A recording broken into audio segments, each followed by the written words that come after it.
Hey guys, it may well have been a while since you last heard my voice, and you may remember that in 2022, when I still streamed on Twitch, I had suddenly stopped and then basically dropped like 80% of my public presence on Discord for a long time.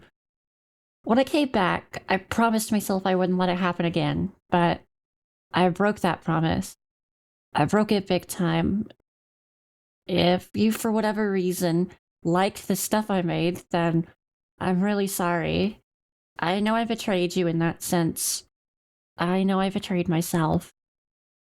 I wasn't planning on making this video, but I think now it might provide me with a sense of closure, and I'm in pretty desperate need of that peace right now.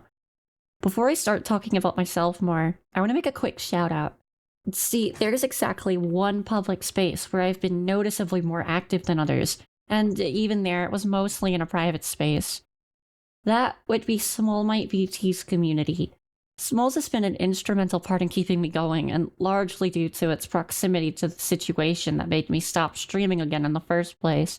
It already knew what was happening as it was going on, and that made it and its community much easier to approach. I can't state my appreciation enough, and I want every single one of you watching this video to go check them out. They deserve your attention and support more than I do. I streamed on YouTube twice before I vanished again. Twice. I was barely getting started at all. I had lots of content planned and have even had a whole segment finished and unlisted for months now, just because I haven't been able to make a thumbnail for it.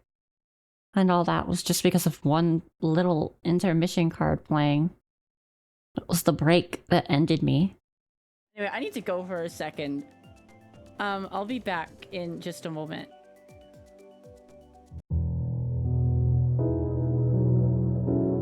In September, a Discord mutual of mine asked me to be in a relationship with her. I spent a week thinking about it before agreeing. It was pretty fantastic for the rest of the year. We'd talk constantly, even spending multiple days on end video chatting, even while we slept. I had an increasing concern that things would shift though. We arranged a plan for her to visit me for a week, which ended up going extremely well. It went so well that upon her returning home, she realized just how much worse things were for her over there than they were over here. And after something particularly bad happened to her, I decided on a whim to invite her to come live with me so she could get away from all those problems in her old life over there. We spent the next month planning this out and making sure everything was going to work out okay.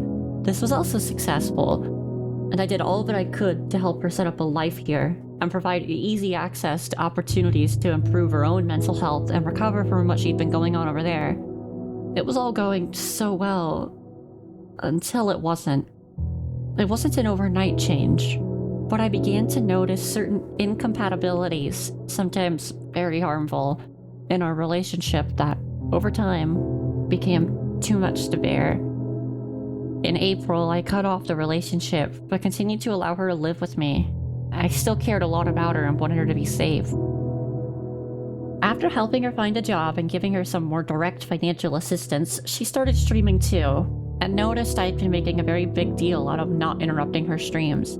She questioned why I cared so much about it every time, and every time I told her the same thing. Well, someone interrupting my stream would make me extremely uncomfortable and upset. Why would I want to do that to you? I won't go into too much detail about what happened, but I will say that the story from there involved increasingly intense mental and emotional abuse that lasted for months. Gaslighting, manipulation, parasitism, and more. Things that no one should have to go through. And all the while, she continued to ignore and deflect the problem.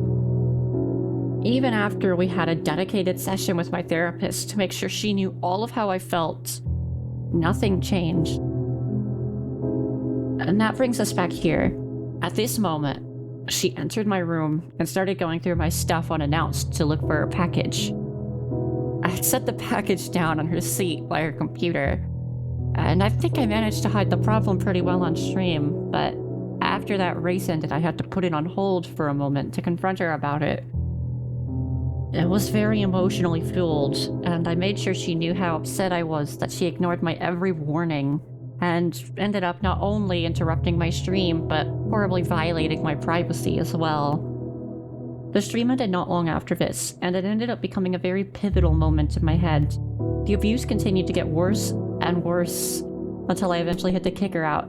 She'd already been working on finding a new living situation, but I gave her a 1-month ultimatum so she knew how serious I was. And at the end of August, she finally moved out.